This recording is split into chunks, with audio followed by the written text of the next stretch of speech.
কালেকশনের মাস না, রমজানের জাকাতের কোনো বিশেষ অপশন নাই, শুধু ওই সওয়াবের দিক ছাড়া। কি বলেন? যাকাত ইসলামের মৌলিক ভিত্তি পাঁচটার একটা, মৌলিক ভিত্তি যে পাঁচটা তার একটা। কিছু বলবেন? যাকাত ইসলামের মৌলিক যে ভিত্তি পাঁচটা, সেই পাঁচটার একটা।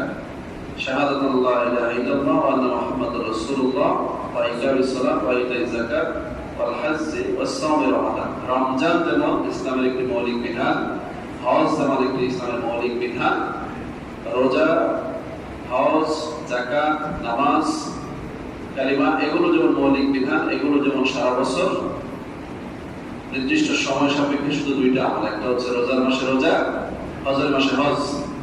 এই ছাড়া বাকি আমলগুলো সব সময়, নামাজ সারা বছর, ঈমান সারা বছর, যাকাতও সারা বছর। যাকাতের নির্দিষ্ট কোনো মৌসুম নাই। আপনার টাকা আজকে জমা হয়েছে, এটা থেকে এক বছর পরে গিয়ে যাকাত ফরজ হয়ে যায়। কথা বুঝে আসছে কিনা? ফরজ হয়ে গেলে তাৎক্ষণিক আদায় করাটাই ইসলামের রীতিনীতি। যেমন হজ কারোর উপরে ফরজ হয়ে গেলে তাৎক্ষণিক আদায় করা, এটাই হচ্ছে হজের বিধান।